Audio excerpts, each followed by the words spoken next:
दोस्तों, भगवान बुद्ध ने भिक्षुओं को उपदेश दिया और पंचशील का ज्ञान भी दिया। और वो है, पहला, किसी प्राणी को पीड़ा नहीं पहुंचाना, हत्या नहीं करना। दूसरा, किसी की वस्तु को बिना पूछे नहीं लेना, नहीं चुराना। तीसरा, व्यभिचार नहीं करना। चौथा, झूठ नहीं बोलना, अमानवीय असत्य विचारों का प्रचार प्रसार नहीं करना। पांचवा, सभी प्रकार की नशीली चीजों का प्रयोग नहीं करना। दोस्तों, ये पंचशील का ज्ञान दिया। उसके बाद सन्यासियों ने गौतम बुद्ध से प्रार्थना की कि जो 10 पारमिता हैं उनके बारे में भी बताई। तो वो आगे उन्होंने बताया, भगवान बुद्ध ने कहा, सन्यासियों ने भगवान बुद्ध से इन 10 पारमिताओं का अर्थ विस्तार से समझाने का आग्रह करने पर बुद्ध ने उनको समझाया। पहला, दान पारमी। दान का अर्थ है उदारतापूर्ण देना।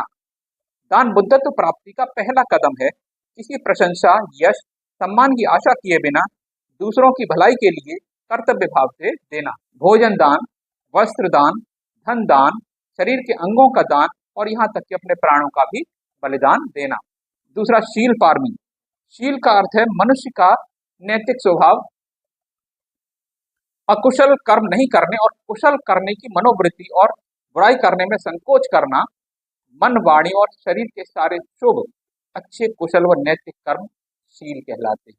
तीसरा है नैष्क्रम्य पारमी। नैष्क्रम्य का अर्थ है संसार के काम भोगों का महान त्याग। रूप, गंध, ध्वनि, स्वाद, स्पर्श, शरीर के इन इंद्रिय सुखों का त्याग करना। चौथा है प्रज्ञा पारमी। प्रज्ञा का अर्थ है जानना, बहुत अच्छी तरह जानना, विवेक बुद्धि के सहारे सत्य का ज्ञान करना। वस्तु जैसी है उसे उसी रूप में देखना प्रज्ञा होती है। प्रज्ञा अर्थात पूर्ण ज्ञान होने की स्थिति, सत्य का साक्षात्कार होना। शीलों के पालन से चित्त एकाग्र व निर्मल होता है, जो प्रज्ञा की प्राप्ति होती है। अगला है पांचवा, वीर्य पारमी। इसका अर्थ है आलस्य त्याग कर पूरी ऊर्जा के साथ भीतर की शक्तियों को पूरी तरह से जागृत करो, पूरी क्षमताओं का उपयोग करो, धर्म के मार्ग पर चलते हुए लोक कल्याण के ज्यादा से ज्यादा कर्म करना, गंभीर प्रयास करना। छठा है शांति पारमी। शांति या खांति का अर्थ है धैर्य, सहनशीलता, क्षमाशीलता, घृणा के बदले घृणा न करना, लाभ अलाभ, यश अपयश, निंदा प्रशंसा, सब सुख दुख सबको समान समझकर समता भाव से आगे बढ़ना। सातवां है सत्य पारमी। सत्य का अर्थ है सत्यवादी होना, सिर्फ सत्य विचार, सत्य ज्ञान, वस्तु को मानना और उसे आगे बढ़ाना। सत्य में सम्यक दृष्टि, सम्यक संकल्प और सम्यक विचार का मिलान होता है। आठवां अधिष्ठान पारमी। इसका अर्थ है दृढ़ संकल्प, कुशल नैतिक कर्मों को पूरा करने के लिए, मानव कल्याण का उद्देश्य पूरा करने के लिए अधिष्ठान बहुत जरूरी है। इन सभी सद्गुणों के विकास के लिए दृढ़ संकल्प बहुत जरूरी है। दृढ़ संकल्प होने पर ही बोधिसत्व गृह त्याग करते हैं। नवा है मैत्री पारमी। मैत्री का अर्थ है उदारता और करुणा। सभी प्राणियों अर्थात मनुष्य के साथ अन्य जीव जंतु और पेड़ पौधों के प्रति भी मैत्री भाव रखना। न केवल मित्र बल्कि शत्रु के प्रति भी मैत्री भाव रखना। मन में क्रोध, वैर और द्वेष नहीं रखना।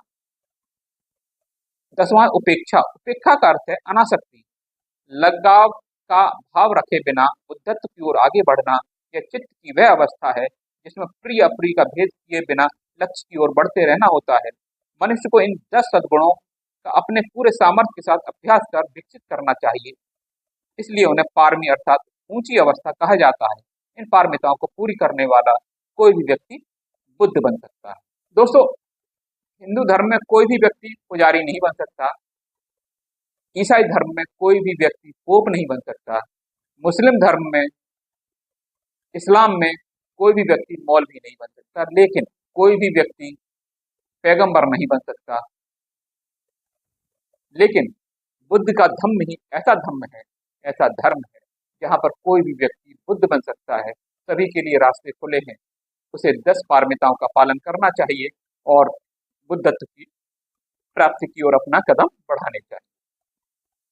दोस्तों, यही था बुद्ध के 10 पारमिताएं। कैसा लगा वीडियो दोस्तों? अच्छा लगा हो तो चैनल को सब्सक्राइब कीजिए और वीडियो को लाइक कीजिए और इसको ज़्यादा से ज़्यादा शेयर कीजिए। इसी के साथ मैं यहाँ पर आप इस वीडियो को विराम देता हूँ। आगे आने वाली वीडियो में फिर से मुलाकात होगी। तब तक के लिए नमो बुद्धाय।